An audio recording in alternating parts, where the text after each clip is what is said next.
প্রথমে সেই মহান মুনিবের দরবারে প্রশংসা করি যে আল্লাহ আমাদেরকে বিভিন্ন আলোচকের মুখ দিয়ে কোরআন ও হাদিসের আলোচনা শোনার যে একটা সুযোগ আল্লাহ আমাদের দিয়েছেন, সে আল্লাহ সুবহান ওয়া তাআলার শুকরিয়া আদায় করি, বলি আলহামদুলিল্লাহ।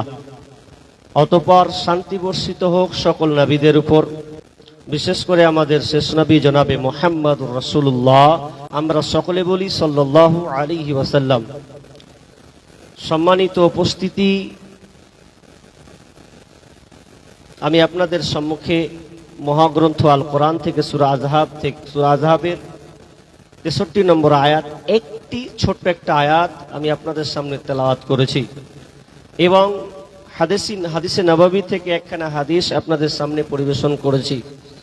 এই আয়াত ও হাদিসকে সামনে রেখে আজকের সংক্ষিপ্ত আলোচনা, যেহেতু আজকের মৌসুমটা হঠাৎ করে একটু পরিবর্তন, ঠান্ডার মৌসুম, চারদিক থেকে বাতাস যদিও ঘেরা আছে, এরপরেও আমরা এটাকে নিয়ে কষ্টবোধ মনে করছি। বিধায় সময় আমার খুব সংকীর্ণ। এই সংক্ষিপ্ত সময়ে আমি আপনাদের সামনে কিছু কথা বলার প্রয়াস রাখছি ইনশাআল্লাহুল আজিজ। আল্লাহ এই পৃথিবীকে বানিয়েছেন। এই পৃথিবী একদিন তছনছ হয়ে যাবে, শেষ হয়ে যাবে। কখন আল্লাহ পৃথিবীকে শেষ করবেন এ ব্যাপারে একটা হাদিস আছে, ছোট্ট করে বলে ফেলি। যখন আল্লাহ দেখবেন পৃথিবীতে আর একটাও ইমানদার লোক নাই, ইমানদার লোক আর একটাও বেঁচে নাই, সব ইল্লা আলা শিরারিল খালক, নিকৃষ্ট লোক রাই থাকবে, নিকৃষ্ট লোকের উপরে, বদমাশ যারা লোক থাকবে তাদের উপরে কিয়ামত কায়েম হবে। আল্লাহওয়ালা ইমানদার লোক যতদিন থাকবে ততদিন পর্যন্ত কিয়ামত সংঘটিত হবে না। যেমন আমার সম্মুখে আপনারা বসে আছেন, একটা আলোচক আলোচনা করতে করতে করতে করতে যদি দেখে কোন শ্রোতা নেই, শেষ, তাহলে সভাপতি বলবে যে মৌলানা বক্তব্য শেষ করুন, সময় শেষ, আর পরে কোনো বক্তা নাই, লোক ভেঙে চলে গেছে। তাহলে তখন সমাপ্তি টেনে দেওয়া হবে, গুছিয়ে নেওয়া হবে। ঠিক তেমনি ভাবে আল্লাহ দেখবেন যে আর ইমানদার লোক পৃথিবীতে নাই, সব ইমানদার দুনিয়া ছেড়ে চলে গেছে, শুধুমাত্র অপদার্থগুলো, নিকৃষ্ট লোকগুলো বেঁচে আছে। তো আল্লাহ ইসরাফিলকে বলবে এবার সুরফুক, আর পৃথিবী টিকানো যাবে না। আমি ওই দিকে আলোচনা করছি না। তবে পৃথিবী যে ধ্বংস হবে, এর আগে কি কি আলামত ঘটবে যদিও সময় নাই, ওই জন্য ছোট্ট একটা হাদিস পড়েছি, বিধায় আমি বড় একটা হাদিস আপনাদের সামনে নিয়ে আসছি। আমরা এই আলামতের মধ্যে পড়েছি কিনা, কিয়ামত কখন হবে এই ব্যাপারে কারো জ্ঞান নাই। তবে বিশ্বনবী বলেছেন কিয়ামত হবে, দিনটা উল্লেখ আছে। আবু হুরায়রা রাদিয়াল্লাহু তাআলা তিনি বর্ণনা করছেন যে যত দিন আছে, সূর্যের মাধ্যমে যত দিন হয়, সবচাইতে সর্বোত্তম দিন হলো জুমার দিন। এই জুমার দিনেই পৃথিবী ধ্বংস হবে। কেন? এই পৃথিবীকে কেন আল্লাহ বেছে নিয়েছেন? আল্লাহ রাসূল বলছেন এই দিনেই আদম আলাইহিস সালামকে প্রেরণ করা হয়েছে, তৈরি করা হয়েছে। এই দিনেই আদম আলাইহিস সালামের দুয়াকে কবুল করা হয়েছে। এই দিনেই আদম আলাইহিস সালামকে জান্নাত থেকে বহিষ্কার করা হয়েছে। এই দিনেই আদম আলাইহিস সালাম মৃত্যুবরণ করেছেন। আর এই দিনেই যখন শুক্রবার জুমার দিন আসবে, সেই দিনেই কিয়ামত সংঘটিত হবে। এই জন্য বিশ্বনবী বলছেন যখন শুক্র জুমা আবার দিন আসে, সেই দিন পৃথিবীতে যত মানুষ এবং জিন ছাড়া পৃথিবীতে যত পশু পক্ষী আছে সবাই কান্না করে, তারা কান্নার রোল বইয়ে দেয়। এতটা কান্না করে যখন জুমার দিন আসে। আর আজকে আমরা মুসলমান, জুমার দিন যদি আসেও বা, তাহলে আমাদের মধ্যে ভয় বিরাজ করে না, আমাদের মধ্যে ভয় ভীত সন্তুষ্ট কাজ করে না। আমরা দুনিয়ার মাতুয়ারার মধ্যে পড়ে আছি। পৃথিবী যখন ধ্বংস হবে সেই দিন হবে শুক্রবার, জুমাবারের দিন। जितने भी जलसे के काज करता है उनसे निवेदन है कि कृपया जाके आप खाना खा लें। जितने भी जलसे के रजाकार और कार्यकर्ता हैं वो आप जाके खाना खा लीजिए। তো পৃথিবী তাহলে কখন ধ্বংস হবে? জুমার দিন। বার উল্লেখ আছে, কিন্তু কোন দিন হবে এই জ্ঞানটা কারো কাছে নাই। বিশ্বনবীকে অনেক মানুষ এসে বিশ্বনবীকে জিজ্ঞাসা করা হলো, ও দয়ার নবী গো, পৃথিবী কখন ধ্বংস হবে, কিয়ামত কখন কায়েম হবে, এটা আপনি আমাদেরকে বলে দেন।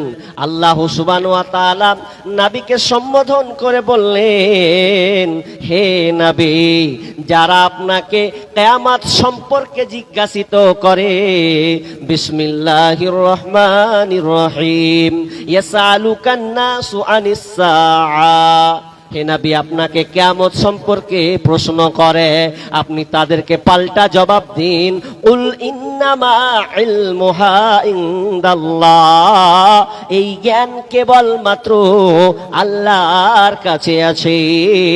আল্লাহ ছাড়া কেউ বলতে পারবে না পৃথিবী কখন সংগঠিত হবে, পৃথিবী কখন ধ্বংস হবে, কিয়ামত কখন কায়েম হবে, এই জ্ঞান কেবল আল্লাহর কাছে আছে। তবে নবী, আপনি কি জানেন কিয়ামতটা আর কত দূরে? কুল ইন্নামা ইলমুহা ইনদাল্লাহ ওয়া মা ইউদরিকা লাআল্লাস সাআতা তাকুনু করিবা। তবে নবী, আপনি জেনে নেন কিয়ামত খুবই সন্নিকটে, খুব তাড়াতাড়ি চলে এসেছে। কিয়ামতটা হতে আর বেশি দেরি নয়। কিয়ামত খুবই তাড়াতাড়ি নিকটে আসবে। বিশ্বনবীকে আল্লাহ তাআলা যখন দুনিয়াতে পাঠালেন, বিশ্বনবী বলছেন, বুইস্তু ফি নাসামিস সাআ, কিয়ামতের প্রথম বাতাসেই আমাকে প্রেরণ করা হয়েছে। অন্য হাদিসে আছে আল্লাহ রাসূল বলছেন, বুইস্তু আনা ওয়াস সাআতু কাহাতাইন ওয়া যাম্মা সাব্বাবাতা ওয়াল উস্তা। বিষ্ণু বললেন, আমি আর কিয়ামত এভাবে প্রেরণ হয়েছি। অযম্মা অসাব্বাবাতা ওয়াল উস্তা, তিনি দুইটা আঙ্গুল মানুষকে, সাহাবীদেরকে উল্লেখ করলেন, দুইটা আঙ্গুল তুললেন, একটা হচ্ছে মধ্যমা আর একটা হচ্ছে তর্জনী। এই মধ্যমা এবং তর্জনী আঙ্গুলকে একটি করে দেখালেন, আমি আর কিয়ামত এইভাবে দুনিয়াতে এসেছি। তার মানে মুফাসসিরগণ বলছেন, দুইটা ব্যাখ্যা করছেন, যে একটা আঙ্গুল আরেকটা আঙ্গুলের পাশাপাশি আছে, কিংবা মধ্যমা আঙ্গুল এইটুকুখানটা বাকি আছে, এইটুকুখান বাকি আছে, আর এই কম বেশি, এতখানি কম বেশি, কিয়ামতটা এভাবে সন্নিকটে লেগে আছে। তাহলে নবী আসা এটাও একটা কিয়ামতের আলামত। এবার আমি অত ব্যাখ্যা করব না, আমি সরাসরি হাদিসের দিকে চলে যাই। কিতাবুল ফিতান, বুখারীর রাওয়াতে একটা হাদিস আছে, সেখানে হুযায়ফা রাদিয়াল্লাহু তাআলা আনহু তিনি বর্ণনা করছেন যে লোকেরা নবীকে জিজ্ঞাসা করত মঙ্গল সম্পর্কে। সাহাবীরা নবীকে অমঙ্গল সম্পর্কে জিজ্ঞাসা করত, কিন্তু আমি জিজ্ঞাসা করতাম, ওয়া কুনতু আসআলুহু, আমি নবীকে জিজ্ঞাসা করতাম, হে নবী, আমি নবীকে জিজ্ঞাসা করতাম অমঙ্গল সম্পর্কে জিজ্ঞাসা করতাম। আমি বিশ্বনবীকে আইয়ুদরিকানি কেন জিজ্ঞেস করতাম? যাতে করে আমি ওই অনিষ্ট থেকে বেঁচে যাই, যাতে আমি অমঙ্গলে না পড়ে যাই। বিশ্বনবীর কাছে জানতে চাইলেন জামানার ব্যাপারে, শেষ জামানাটা কেমন হবে, কিয়ামতের তিনি একটু মেসেজ তিনি বিশ্বনবীর কাছ থেকে দিচ্ছেন। হুযায়ফা রাদিয়াল্লাহু তাআলা আনহু তিনি বর্ণনা করছেন, ফাকুলতু ইয়া রাসূলুল্লাহি ইন্না কুন্না ফি জাহিলিয়াতিন ওয়া শাররি, ও দয়ার নবী গো, আমরা ছিলাম অন্ধকারের যুগে, আয়ামে জাহিলিয়াতের যুগে, আমরা ছিলাম অন্ধকারাচ্ছন্ন যুগে। আপনাকে পেয়ে আমরা সন্তুষ্ট হয়ে গেছি, আপনাকে ইসলামকে পেয়ে আমরা ধন্য হয়ে গেছি।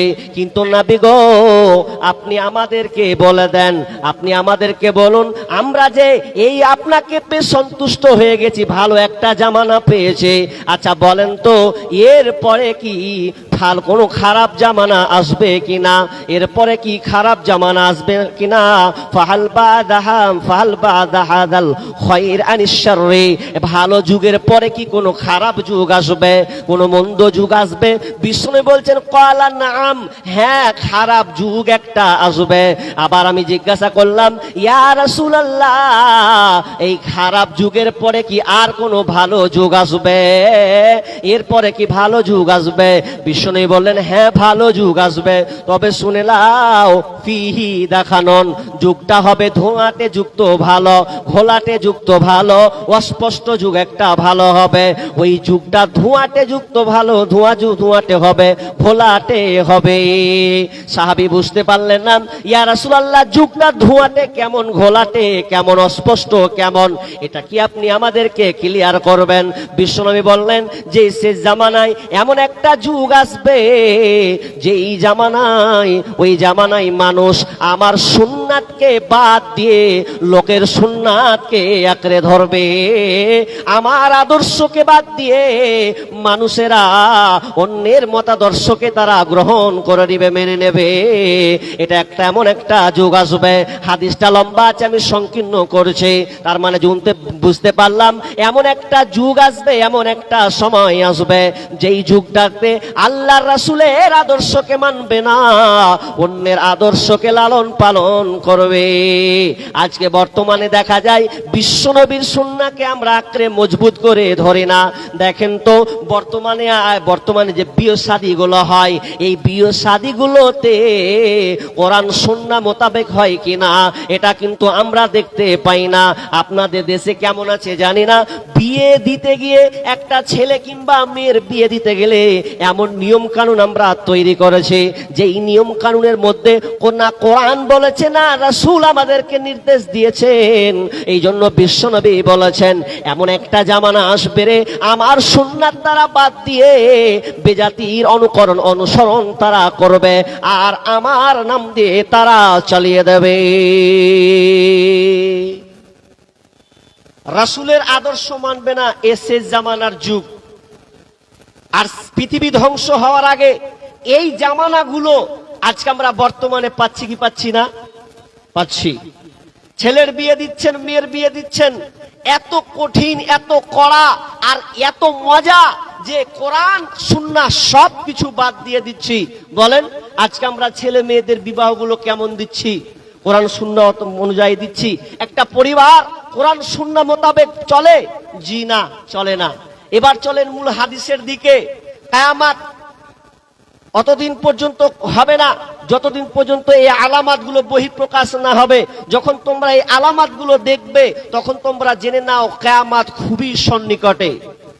আনাস রাদিয়াল্লাহু তাআলা আনহু তিনি বর্ণনা করেছেন, বিশ্বনবীর কাছ থেকে শুনেছেন, ইন্না মিন আশরাতিস সাআ, ইন্না মিন আশরাতিস সাআ, কিয়ামতের আলামত নিদর্শনগুলির মধ্যে এটাও একটা আলামত। ইন্না মিন আশরাতিস সাআ আইয়ুরফাল ইলম, বিদ্যা উঠে যাবে। কিয়ামতের আলামত, কিয়ামতে পৃথিবী ধ্বংস হওয়ার আগে এই জিনিসগুলো আগে ঘটবে। ভালো করে ধ্যান দিয়ে শুনবেন। ইন্না মিন আশরাতিস সাআ, এক নাম্বার ইলম উঠে যাবে, বিদ্যা উঠে যাবে। তাহলে আজকে বর্তমানে বলেন বিদ্যা উঠে যাবে, বিশ্বনবী বলেছেন। তাহলে আজকে তোমরা দেখছি শিক্ষার প্রসার বাড়ছে, প্রসার তো বাড়ছে শিক্ষা, কিন্তু ওই শিক্ষার কথাকে কিন্তু বলা হয়নি। লম্বা একটা হাদিসে আছে, ওয়াতুল্লিমা লিগায়রি দিন, ওয়াতুল্লিমা লিগায়রি দিন, মানুষ বেদিনী শিক্ষা প্রসার ঘটাবে, দিনী শিক্ষা প্রসারকে বিলুপ্ত করে দেবে। দিনকে বাদী রেখে বেদিনী শিক্ষা প্রসার বাড়বে। এটাই বিশ্বনবী ভবিষ্যৎবাণী করে গেছেন। ইলম উঠে যাওয়া মানে কোরআন সুন্নাহ মোতাবেক আমল করা, কোরআন সুন্নাহকে চর্চা করা, এটা আস্তে আস্তে কমে যাবে। দেখেন তো বর্তমানে এটাই দেখা যায়, বিদ্যা উঠে গেছে। ওয়ায়াকসুরাল জাহাল, মূর্খতা বৃদ্ধি পাবে। মূর্খতা এমন ভাবে বৃদ্ধি পাবে কোথাও যেন ভালো লোক থাকবে না, ইনসাফ কিছু যেন পাওয়া যাবে না। একটু বলেই ফেলি, আল্লাহ রাসূল প্রথমে বললেন কি, আইয়ুরফাল ইলম, বিদ্যা উঠিয়ে নেওয়া হবে। আজ বিদ্যা কই উঠবে? আমরা তো নামাজ সবই তো দেখতে পাচ্ছি চলছে, কিন্তু আপনি গবেষণামূলক আপনি একটু ক্যালকুলেশন করে দেখেন, আজকে মানুষ দ্বীনি শিক্ষার পেছনে বেশি খরচা করছে না দুনিয়াবি শিক্ষার পেছনে খরচা করছে? মানুষ দুনিয়াবি শিক্ষার পেছনে খরচা করছে। আপনাদের এদিকে নাও থাকতে পারে, হয়তো আপনারা ভালো বেঁচে আছেন, কিন্তু মুর্শিদাবাদ সবচাইতে মাদ্রাসা থাকতে গেলেও ইউনিভার্সিটি, কলেজ এবং বড় বড় একাডেমিগুলো, মিশনগুলো আজকে তৈরি হচ্ছে প্রকৃত মানুষ করার জন্য নয়, শিক্ষা।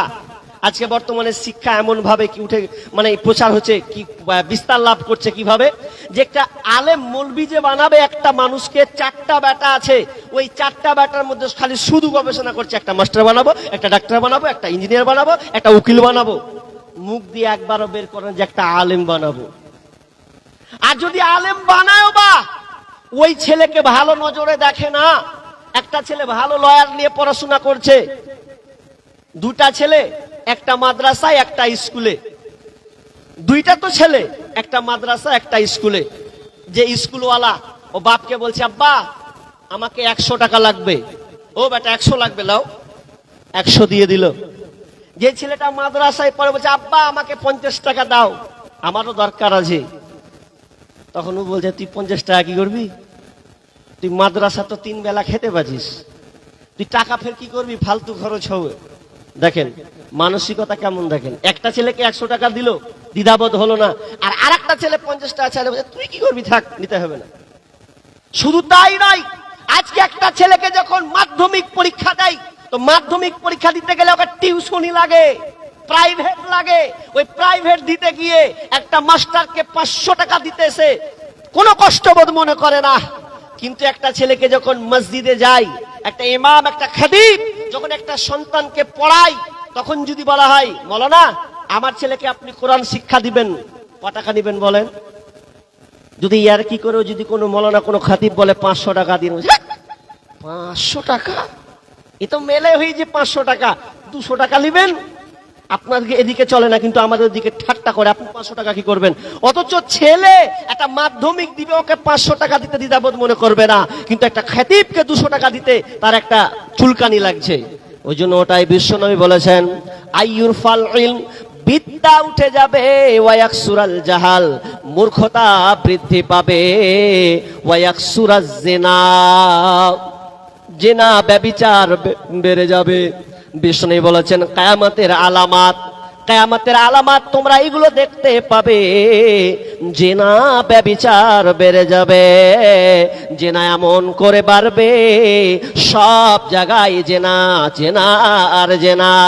বিষ্ণু বলছেন, তাহারা জুনা তাহার জল হিমারে, গাধা যেমন গাধীর সাথে মিলে লজ্জা বুঝে না, মানুষ তখন একটা কুকুরের সাথে যেমন লজ্জা বুঝে না, একটা ষাঁড় গাভীর সঙ্গে জেনা করে লজ্জা বুঝে না, ঠিক তেমনি ভাবে মানুষ খোলা মাঠে জেনা করবে, কেউ কাউকে কিছু বলবে না। এই জন্য দেখবেন জায়গায় জায়গায়, রোডে, মার্কেটে, রাস্তায় ঘাটে একটা ছেলে মেয়েকে একসাথে আড্ডা পিটতে দেখা যায়। যতই স্টেশন আছে আপনি স্টেশনগুলোকে নজর দিবেন, একটা ছেলে আর একটা মেয়ে বসে গল্প করছে, এটা হলো প্রকাশ্য জেনা, কিন্তু কেউ কিছু করার থাকবে না। বিশ্বনবী বলছেন, ওয়ায়াকসুরাজ জিনা, যখন তোমরা দেখবে জিনা ব্যভিচার বেড়ে গেছে, তখন তোমরা জেনে নাও কিয়ামত সন্নিকটে। আজকে জেনাগুলো হচ্ছে না, আমরা দেখতে পাচ্ছি না? স্কুলগুলো জিনার কারখানা হয়ে গেছে। স্কুল, কলেজ, ইউনিভার্সিটি, এগুলো জেনা না হলে ওগুলো ছাত্র ছাত্রী নয়। আজকে বর্তমানে এই ছেলে মেয়েরা শর্ট ওয়ার্ড ইউজ করছে। এটা কে? এটা তোর গার্লফ্রেন্ড। এটা কে? মেয়ে বলছে আমার বয়ফ্রেন্ড। এখন নাম দিয়েছেন জিএফ, বিএফ। জিএফ মানে গার্লফ্রেন্ড, বিএফ মানে বয়ফ্রেন্ড। এক অপরকে সম্পর্ক হয়ে গেছে। ও বলছে ওটা গার্লফ্রেন্ড, বলছে না বে, ওটা আমার গার্লফ্রেন্ড, তুই কেন মাথা ভরতে আসছিস? বেশি বয়স নয়, 13, 14, 15 বছরের মেয়েরা জিনায় জর্জরিত হচ্ছে, কিন্তু আমরা কেউ কিছু বলছি না। আজকে জিনার কারখানা বিস্তার লাভ করবে।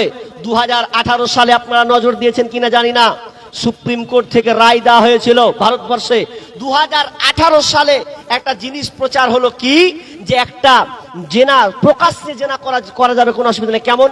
একটা মেয়ে, একটা বউ যদি আপনার স্ত্রী অন্য ছেলের হাত ধরে চলে যায় আর বিয়ে যদি বসে যায় তো বসতে পারবে, কোনো অসুবিধা নেই, আপনি কিছু করতে পারবেন না, প্রকাশ্য জেনা হবে। আজকে এই জেনাগুলো ঘরে ঘরে, মাঠে ঘাটে, স্টেশনে, সর্ব জায়গায় এই জেনাগুলো আমরা দেখতে পাচ্ছি। আর ছেলে মেয়েদের কথা তো বাদই দিলাম, ওদের জেনা ব্যভিচার না হলে তো ওদের দিন পার হয় না। জি, কথাগুলো ভুল বললে বুঝবেন।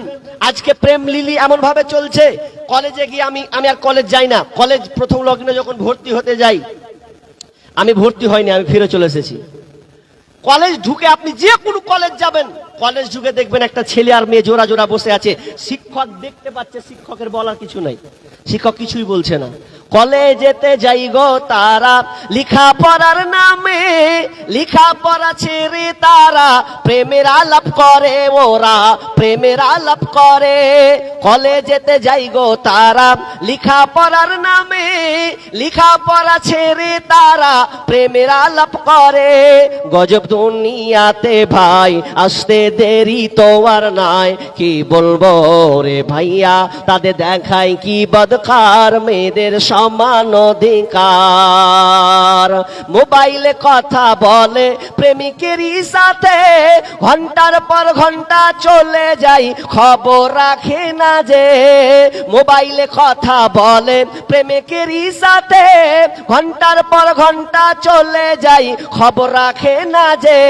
এদের মা বাবার খবর নাই, এসব কি করতেছে ভাই, কি বলবো রে ভাইয়া, তাদের দেখায় কি বদকার, মেয়েদের সমান অধিকার, মেয়েদের সমান অধিকার। মেয়েরা করে হাট বাজার, দেখায় ফ্যাশন, ও ভাইয়া তাদের দেখায় কি বদকার, মেয়েদের সমান অধিকার। বিষ্ণু বলছেন ওয়াকসুরাজ জিনা, জিনা ব্যভিচার বেড়ে যাবে। এমন ভাবে জিনার ব্যভিচার আজকে বর্তমানে বেড়েছে। আপনার মেয়ের হাতে মোবাইল আছে। একজন দার্শনিক তিনি ফেসবুকে পোস্ট করে তিনি উল্লেখ করেছেন, কোন বাপ মা, কোন গার্জেন যদি একটা মেয়েকে মোবাইল হাতে ধরিয়ে দেয়, কথাটা দামির সঙ্গে শুনবেন, এটা আমার কথা নয়, নকল করছে। একজন বুদ্ধিজীবী পোস্ট করেছেন, তিনি বলছেন কোন বাপ মা যদি একটা মেয়েকে মোবাইল ধরিয়ে দেয়, তাহলে ওই বাপ মা জেনে রাখো, ওই মেয়ের জন্য, ওই মেয়ের জন্য, ওই বাপ মা মেয়ের জন্য পর পুরুষের জায়গা করে দিল। এটা আমার কথা নয়, আমি কথাটা পড়ে অবাক হয়ে গেলাম। তিনি বলছেন কোন বাপ মা যদি একটা মেয়েকে মোবাইল ধরিয়ে দেয়, তাহলে ওই বাপ মার নিশ্চিত থেকে যাক, ওই বাপ মা মেয়ের জন্য পর পুরুষের জায়গা করে দিল। কথাটা কত হাট, কত দামি। আপনি আপনার মেয়েকে স্কুল যাই, কলেজ যাই, তার হাতে একটা মোবাইল দিয়েছেন, এখন পর্যন্ত সে বিবাহ শাদী করেন নাই, অথচ ওই মোবাইল দিয়ে ফেসবুক চালাবে, ইউটিউব চালাবে, টুইটার চালাবে, হোয়াটসঅ্যাপ চালাবে, মেসেঞ্জার চালাবে, বিভিন্ন অ্যাপসে গ্রহণ করে নেবে। ওই সমস্ত অ্যাপসগুলোতে পর পুরুষের ছবি আসবেই আসবে, ভিডিও আসবেই আসবে। আপনার ঠেকা কোনো পড়বে না। আপনি সারা রাত ঘুমিয়ে থাকলেও, ওই মেয়েটা কোথাও না গেলেও, মেয়েটা ঘরে বসে বসে ভেতরে ভেতরে একটা ছেলের সঙ্গে কানেক্ট হয়ে যাবে, সম্পর্ক হয়ে যাবে, সেদিন আপনি ঠেকাতে পারবে না। এর নাম বলা হয় ফেসবুক। ফেসবুক তো ওকেই বলা হয়। এই ফেসবুকটা এমন একটা জিনিস হয়ে গেছে, একটা অচেনা ছেলের সঙ্গে অচেনা মেয়ের সঙ্গে সাক্ষাৎ হয়ে যায়, ঘরে বসে বসে সম্পর্ক তৈরি হয়ে যায়। এটা হচ্ছে একটা জেনার কারখানা তৈরি হয়ে গেছে। বিষ্ণু বলছেন বিভিন্ন দিক থেকে জেনাকে ছয়লাভ করে দেওয়া হবে। ওয়াকসুরা জেনা, জেনা ব্যভিচার বাড়বে। তারপর বিষ্ণু বলছেন ওয়াকসুরা সুরবুল খমর, মদ পান করবে, নেশাদার দ্রব্য মানুষ পান করবে, এটাকে মানুষ খেয়ালি মামুনি মনে করবে, কিছুই মনে করবে না। আজকে দেখেন মদ এমন ভাবে বিস্তার লাভ করেছে, এমন ভাবে বেড়েছে। আমাদের বাড়ির পাশে একটা কাউন্টার আছে, মদের কাউন্টার। আমরা প্রতিবাদ করলাম, কোনো লাভ হলো না। কাউন্টার লম্বা লম্বা লাইন দেওয়া আছে, লম্বা লম্বা লাইন। আমি বললাম, আমার বন্ধু আমাকে বলছে, হ্যাঁ তোকে ফার্মেসিতে এত ভিড় কেনা? বলছে এটা ফার্মেসি লাই, এটা মদের কাউন্টার লেগে আছে। 500, 100, 400, 500 পর্যন্ত লাইন আছে, ওপেন লাইন হয়ে আছে। আমি নির্ণয় করে দাঁড়িয়ে দেখলাম এই 500 লোকের মধ্যে 490 জন, 450 জন সব কটাই মুসলমান। যদি হিন্দু কোনো হয় তাহলে তাহলে 500 জনের মধ্যে 40টা বের হবে, বাকি সব কোটা মুসলমান মানে মদকে এমন ভাবে মনে করেছে, ওর মামুলি মনে করে নিয়েছে, কিন্তু মদ হলো হারাম হারাম হারাম হারাম। বিষ্ণু বলছেন ওই এক সূরা শুরুল খামর, যখন মানুষ মদ পান করবে প্রহার হারে মদ বিস্তার লাভ করবে, তখন তোমরা জেনে নাও কিয়ামত সন্নিকটে। ওয়ায়াকসুরান নিসা ওয়ায়াকিল্লার রিজাল, পুরুষের সংখ্যা কমে যাবে, পুরুষের সংখ্যা কমে যাবে। ওয়ায়াকসুরান নিসা, মেয়েদের সংখ্যা বৃদ্ধি পাবে। এমন ভাবে মেয়ে বাড়বে, আজকে বর্তমানে দেখেন বাজারে যদি আপনি যান, আপনি দেখবেন মেয়ে আর মেয়ে, 6 লাখ মেয়েদেরকে যেন বেশি দেখা যায়। শুধু তাই নয়, আপনি যদি বাসে ওঠেন, ট্রেনে ওঠেন, আপনি গবেষণা করবেন, দেখবেন মেয়ে বেশি। তাহলে সব জায়গায় মেয়ে হয়ে যাবে বেশি। ওয়ায়াকসুরান নিসা, মেয়েদের সংখ্যা বেশি হয়ে যাবে এবং এমন ভাবে বৃদ্ধি পাবে হাত্তা ইয়াকুনা লিখামসিনা ইমরাতাল কাইয়িমুল ওয়াহিদ, একটা পুরুষের অধীনে 50 জন নারী পর্যন্ত থাকবে। পুরুষের সংখ্যা কমে যাবে, নারীদের সংখ্যা বেশি হয়ে যাবে, জায়গায় মেয়েরা দখল করবে। দেখেন আজকে আপনি